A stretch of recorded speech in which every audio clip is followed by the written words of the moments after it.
Sevgili izleyenler, bu hafta evet yani programımızın Kentin Nabzı programının 3. haftasında yine sokakta olacağız ve sizler için peki bu hafta hangi soruyu soracağız? Onu da söyleyeyim sizlere. Yakın bir zamanda bu kentte yani Dersim'de bir büyük deprem bekleniyor. Peki kent bu depreme hazır mı, değil mi? Sokaktaki vatandaşlara bunu soracağız ve bakalım vatandaşlar bize nasıl bir yanıt verecekler. Hadi bakalım sokağa. Kentin Nabzı programı başlıyor.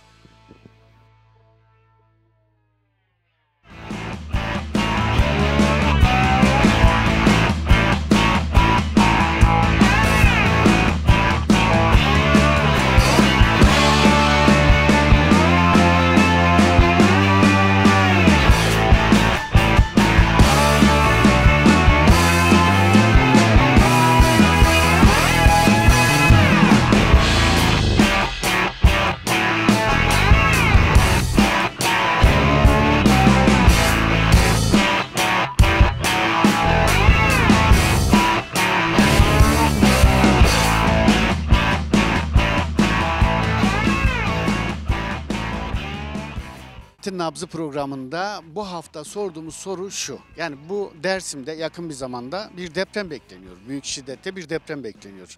Acaba bu kent bu depreme hazır mı, değil mi? Bu konudaki düşünceleriniz ne? Yapılar, eski yapılar acaba elden geçirilebildi mi? Böylesi diyelim ki 7.7 büyüklüğünde bir deprem oldu. Hasar ne olur ya da ne yapılmalı? Bu konuda sizin fikirlerinizi alacağım ama öncelikle bir isminizi alayım. Hüseyin Ayrılmaz. Buyurun. Ya depremle ilgili hepimiz bir şekliyle tedirginiz. Öncelikle onu söyleyeyim çünkü işte Türkiye'de yaşanan bir süreç oldu. Yüz binlerce insan belki de hani 50 bin açıklandı ama biz o sayıya inanmıyoruz her şeyden önce. Şimdi Dersim'de kırmızı bölge olarak gösterilen bir bölge. Kendimce de sorup soruşturuyorum, araştırıyorum hani ne kadar hazırlık yapıldı ya da olası bir 7 şiddetindeki depreme Dersim ne kadar hazırlıklı. Fazlaca gördüğüm bir şey yok. Yani valilikçe yürütülen belli şeyler olduğunun duyumlarını aldık ama çok inanmıyorum. Yani hani 7 şiddetinde bir depremin olması durumunda Dersim gerçekten ne kadar hazırlıklı, işte bahsettiğiniz gibi o güvenilirliği binalar, yıkılması gereken binaların ben henüz çok şahit olmadım kendi adıma öyle söyleyeyim. Yani özellikle şu Moğoltay Mahallesi ile ilgili bir sürü şey söyleniyor. Eski yapılar. Ki fay hattı sanırım merkeze de yakın geçiyor değil mi? Evet, evet. Dolayısıyla bir an önce bu işi hızlandırmak gerekiyor. Biz olaylar olunca ya da deprem işte ölümler, efendime söyleyeyim yoksulluk, göç hepsi birbirini tetikliyor. Oraya sıra gelmeden o deprem sonrası duyarlılığı mümkünse yürütmemiz gerekiyor. Çabuk unutuyoruz herhalde. Unutuyoruz yani başka bir alemlere dalıyoruz anında. Hani sanki kulak ardı ediyoruz, olmayacakmış gibi duygularla hareket ediyoruz. Doğru değil. Önlem almamız lazım. Dünya böyle yapıyor, bizim de böyle yapmamız lazım. Bu konuda üzülerek söyleyeyim, sivil toplum örgütleri de çok yeterince bir çalışma göstermiyorlar. İşte devletten bir beklenti var. O da ne kadar yerine gelir çok emin değilim yani. Peki, çok teşekkür ediyorum. Teşekkür Sağ olun. ederim. Sağ olun. Evet, Kentin Nabzı programı devam ediyor. Bizler yine sokağın nabzını tutmaya devam ediyoruz. Devam edelim, soralım. Bakalım vatandaş depremle ilgili neler söyleyecek? Hadi bakalım. Kentin Nabzı programı devam ediyor ve biz yine sokakta vatandaşın da nabzını tutmaya devam ediyoruz. Öncelikle bir tanıyalım sizi. Cafer adım. Cafer Bey, bu kentte büyük ölçekli bir deprem bekleniyor. Acaba gerçekten de hazırlıklar yapıldı mı ya da ne olacak bu işin? Yani biz de medyadan görüyoruz bunları, hazırlıklar yapıldı diye. İşte gördüğümüz kadarıyla çürük eski evler parça parça yıkılıyor. Umarım bunlar yeterli olur mu yani şimdi mesela yeterli mi? Değil, yeterli Gerçekten değil. hazırlık yapılıyor Evet, mu? görüyoruz çarşı merkezinde mesela çok eski binalar da mesela bu sırada çok Öğretmenler evi vardı herhalde onlar. işte Kamu binaları yani değil mi? genelde kamu binaları yani şey oluyor. Peki acaba mesela böyle düşündüğümüz zaman yeni yapılan yapıların da depreme dayanıklı bir şekilde yapıldığını düşünebiliyor musunuz? Evet, o konuda işte Denetimler sağlam mı? denetimler çok iyi. Beton çok iyi. Görüyoruz, biz de aldık.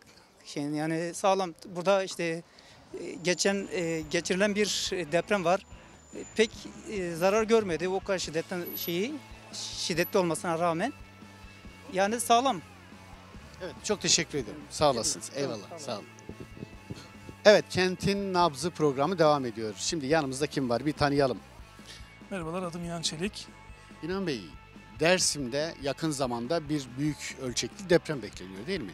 Peki burada yaşayan bir insan olarak siz kentteki hazırlıkların tamamlandığını, önlemlerin alındığını düşünüyor musunuz?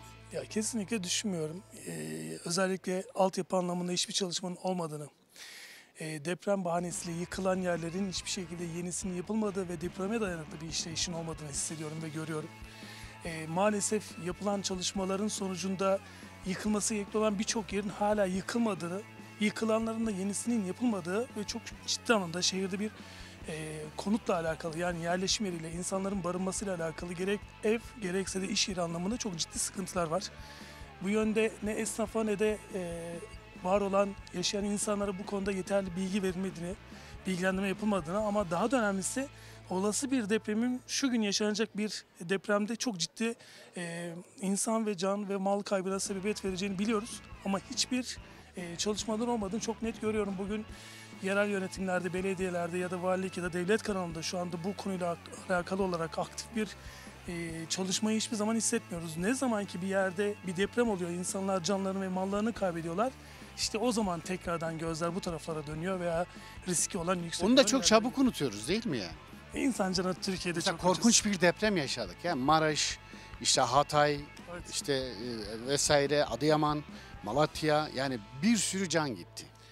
Valla ben depremin olduğu günü evimde hissettiğimde, durum olarak paylaştığımda, sonra bizden çok uzakta olduğunu hissedince çok utandım insanlığımdan.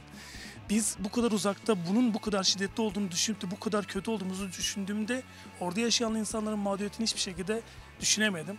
Yaptığım işten kaynaklı bölge yöneticilerimizle konuştuğumuzda oradaki insanların durumunun anlatılır bir tarafı yok.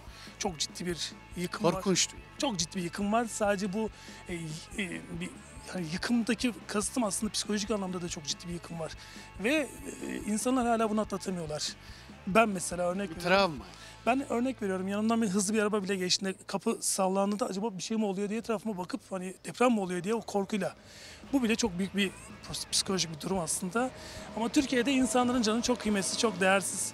Yabancı ülkelerde görüyoruz, insanlar 8-9 şiddetindeki depremlerde sorunsuz problemsiz atlatıyorlarken biz burada 4'te 5'te Allah korusun yıkılacak mı diye korku endişe içinde yaşıyoruz. Nasıl yaşıyoruz bilmiyoruz ama Allah'a emanet yaşadığımız kesin. Kesinlikle. İnan Bey şunu düşünüyor. Diyor ki ben bu kentte deprem hazırlığının tam yapıldığını düşünmüyorum. Umarım bu kent acı bir tecrübeyi yaşamaz ve o tecrübeyle karşılaşmaz. Ve umarım birçok canını yitirdikten sonra canı yanmaz diye düşünüyor. Ama ummaktan ziyade hazırlık yapmak gerekiyor değil mi? Hazırlanmak gerekiyor. Kesinlikle. Umarım yıllar sonra bir gün bu röportajla bu adam zamanında bunları konuşmuştu, sonra da depremde kaybettik diye de videomuz çıkmaz inşallah diye. Allah korusun diyelim. Allah Vallahi korusun. öyle Evet. değil de var olan bir gerçek sistemde hepimiz bu korkuyla, endişeyle yaşıyoruz ama inşallah yaşamayız. Herkesin sevdikleri var, evlatları var. Aynen, aynen. Teşekkür ediyorum. Ben çok teşekkür Eyvallah. ederim. Sağ olun. Sağ olun. Evet, devam ediyor Kentin Nabzı. Sevgili izleyenler, programımız bütün hızıyla devam ediyor. Kentin nabzı atmaya devam ediyor. Biz de sokakta sokağın nabzını da tutuyoruz. Bu haftaki sorumuz neydi? Neyi sormuştuk? Demiştik ki Türkiye çok büyük bir acı deneyim yaşadı. Ve biz yüzlerce, binlerce insanımızı depremde bir gecede kaybettik. O yaralar hala sarılmış değil.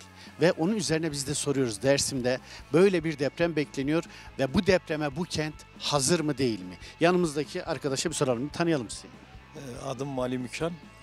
Burada yaşıyorum. Ne düşünüyorsunuz? Hazır mı bu kent depreme? Şöyle söyleyeyim, aslında Dersim hemen hemen 3-4 yılda bir depremle karşılaşıyor. Çünkü yakın illerde Erzincan, Bingöl, Elazığ, Malatya genelde deprem kuşağında, Plümür'de biliyorsunuz 1. derecede. Tabii kentte eski yapılar var. Yani eski binalar var, eski yapılar var. Son yıllarda bir hocamız vardı, Savaş Karabulut. O zemin etütüyle ilgili kentte bir çalışma yaptı, ilçelerde bir çalışma yaptı. O çalışma değerli bir çalışmaydı. Çünkü ilin zemin etütüyle ilgili herhangi bir çalışma bugüne kadar olmamıştı. Bir ilk diye. Bu ilkti. Yeni yapılar biraz daha dirençli oluyor kent. Biraz daha Onun oluyor. şey yapılıyor değil mi? Mesela hani kontrolleri yapılıyor. Yani bu son yıllarda bir kontrol var. Özellikle daha yapı denetim daha disiplinli olmaya başladı. Bu son depremden sonra aslında insanlar biraz ders çıkardı. Ama eski yapılar bazı mahallelerde duruyor. İşte kentin merkezinde eski yapılar var. Süratle bunların hepsinin yıkılıp yeni dirençli kentler oluşturulması lazım, öyle diyeyim. Yani neticede hepsini toparladığımızda bu kent bir depreme hazır mı? Yani şöyle söyleyeyim, hazır değil aslında. Ülkenin hiçbir yerinde bu depremle ilgili biliyorsunuz bir sürü depreme dönük toplanan vergilerdir, diğer şey, onlar farklı alanlara harcanıyor. Yani bu konuda devletin adım atması lazım ve bu bütçeyi devlet ona göre hazırlık yapması lazım. Son neticede o acı olaylarda da gördük, yani bir ton eksiklik çıktı. İnsanlar sokaklarda uzun yıllar yaşama zorunda kaldı. Hala yaralar sarılmış Evet, değil. yani bundan ders çıkarıp artık buna dönük bir çalışma yapması lazım diyorum. Peki, teşekkür ederim. Evet, sizin de dediğiniz gibi aslında kime sorsak şunu söylüyor. Bu kentte bir deprem bekleniyor. Evet, ama bu kentin bir depreme, büyük ölçekli bir depreme hazır olduğunu düşünmüyoruz. Program devam ediyor. Hadi bakalım. Yok, öyle 7 şiddetinde olursa vallahi işler kötü bu burada. Pek öyle bir çalışma görülmedi. Böyle bir hazırlık yok. Siz Bilmiyorum. apartmanda mı oturuyorsunuz? Vallahi ben yok, normal bir evde oturuyorum. Son yapılan yapılar sağlam mı acaba? Yani beton analizleri yapılıyor mu, kontrolleri yapılıyor Vallahi mu? bu son yapılanlar iyi. değil mi? Ama daha önce yapılanlar pek iyi değil. Pek. Elden geçirilmesi gerekiyor mu? Tabii. Bir kontrol. Öyle. O eski yapılar zaten elverişli değildir, depreme dayanıklı da değildir. Ama bu son yapılanlar iyi yapı. Ben onlar bazen kontroller yapılıyor. Peki bu kent hazır mı bir depreme? Vallahi hazır değil yani, hazır değil yani. Öyle düşünürsek pek hazır değil yani kent. Özellikle bu şehir hazır değil ama Atatürk Mahallesi, o yeni mahalleler, onlar yeni yapılan oralar biraz dayanıklıdır ama Yedişehir'de depreme hiç dayanıklı değil. Ben Selçuk İpek öğretmenim. Selçuk Bey, Selçuk Hocam. Şimdi yakın zamanda bu kentte bir deprem bekleniyor. Evet. Siz de bu kentte yaşıyorsunuz. Bu kent bir depreme, büyük bir depreme, 7 ya da 7'nin üzerinde bir depreme hazır mı sizce? Hazır değil kesinlikle. Ben Cumhuriyet Mahallesi'nde oturuyorum. Cumhuriyet Mahallesi'ndeki binaların çoğu eski. 30 yıllık ve üzeri. Benim yaşadığım bina da öyle. Yani bunların hepsinin Kontrolleri yapıldı mı? Binanın... yok, yapılmadı. Yani böyle gelip dıştan baktılar. Bir şey demeden çekip gittiler. Bir de şeye güveniyorlar. Hani mesela Gazi'nin, işte Cumhuriyet Mahallesi'nin zemini sağlam. Kardeşim, zemin sağlam da bina sağlam olmazsa nasıl olacak? Bina sağlam olduğunu düşünmüyorum çoğunun. Yani hatta yeni yapılanların da hepsinin kontrollerinin yapılması gerekiyor bence. Bizim kentimiz şu an hazır değil. Atatürk Mahallesi, Çarşı, Cumhuriyet Mahallesi görüyorsunuz. Binaların çoğu eski. Umarım kötü bir tecrübe yaşanmaz. Yani bizde şöyle bir şey var. Yani ülke olarak filan vesaire acı bir tecrübe yaşamadan, can kaybı olmadan bir şeye sarılmıyoruz. Gerçi can kaybı olduktan sonra da erken unutuyoruz. Biz balık hafızalı bir toplumuz. Çok çabuk unutuyoruz. Gündemin peşinden koşup duruyoruz. Gündem de çok çabuk değişiyor. Sokak hayvanları geliyor. Onun arkasından başka bir şey geliyor. Onun arkasından çok hızlı gündem değiştiği için hepsini çok çabuk unutuyoruz. Şu an insanların hepsinin depremi unuttuğunu düşünüyorum. Birinci önceliğimiz bu olmalı. İkinci önceliğimiz de sokak hayvanlarını korumak olmalı. Bunlar için acele etmemiz gerekiyor bence.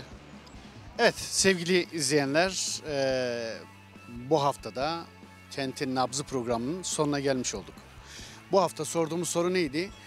Dersim büyük bir depreme hazırlıklı mı? Gerekli hazırlıklar yapıldı mı yapılmadı mı diye sokaktaki vatandaşa sorduk ve sokaktaki vatandaşın da nabzını tutmaya çalıştık. Bir başka programda tekrar görüşmek umuduyla kendinize çok iyi bakın. Allah'a ısmarladık.